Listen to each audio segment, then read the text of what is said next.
Hey y'all, Toby Turner, aka Tobuscus, has been accused of rape, among other things. Link to the details in the description. Now, as far as I know, the girl that made the first public accusation, her name is April, hasn't contacted the police. This is despite her accusing him of very serious crimes like rape, drugging her against her will, abusing her, verbally, physically, etc. This is something of a new trend. Instead of going to the police to report a crime done to you, as anyone has been doing for however long we have the police, crimes are reported on the internet and just left there. Why? Since this first girl's post, at least two more girls that I'm aware of have come out with their own stories about Turner. And again, as far as I know, none of them went to the cops. The internet isn't a substitute for the police.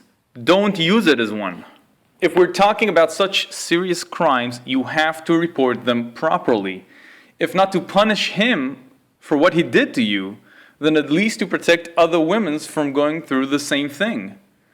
I mean, surely we all understand that just posting this stuff online isn't going to stop him from getting girls, right? We all get that. Obviously, he'll deny or admit to some small part of it and deny the rest. And a lot of his fans are going to believe him. And even those who don't, I don't know, there will be girls thinking it will be different with me, I can change him, all sorts of whatever. He's not going to stop getting girls. If you really want to protect other women, the only way to accomplish that is to convict him in a court and send him to jail. That's it. I don't understand the Tumblr approach. What is it supposed to accomplish? Real courts, not online ones, and the police exist to handle these crimes. Use them. If you want to publish your story, fine. Go file a complaint with the police and consult them before you go online.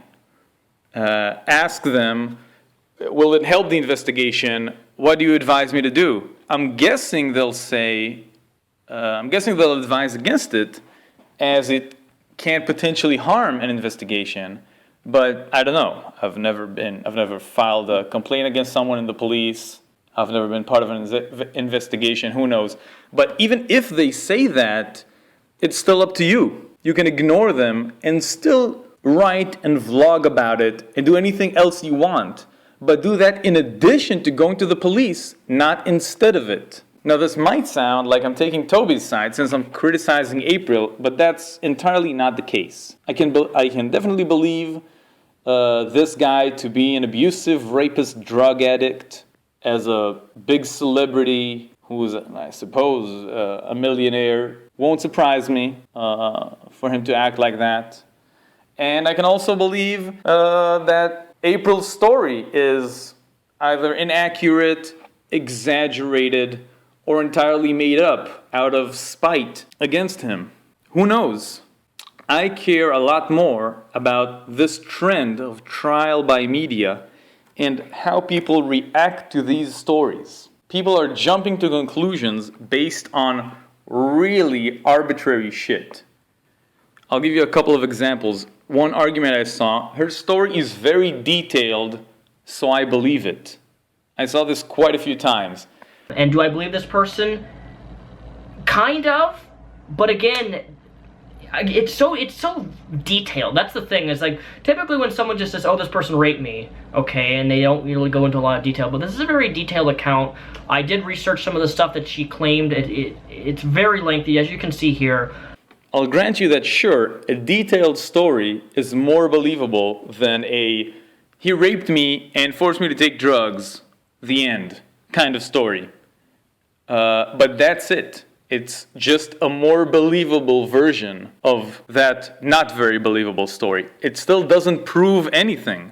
There are creative people out there in the world capable of making up detailed stories.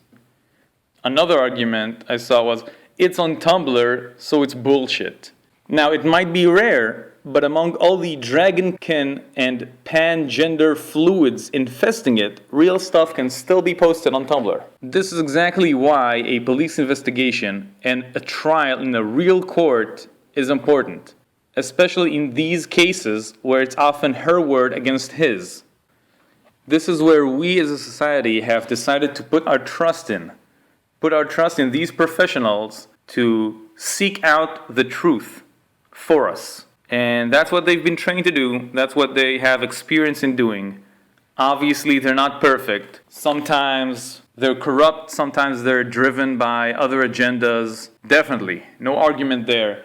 But that's the best we have right now. And it's definitely better than each side puts their version of what happened, of a story, out there on the internet, and that's it. And whoever is more convincing to the public, that's the winner. And the other side has been convicted by the court of public opinion. No, that's the wrong approach. That's why we have the system we have now. So to sum this up, I say don't listen and believe. Don't listen and disbelieve either. Stay skeptical. Base your judgment on real evidence, if any exists, and try to avoid jumping to conclusions based on irrelevant factors. This has been a message from a man from the internet. You're goddamn welcome.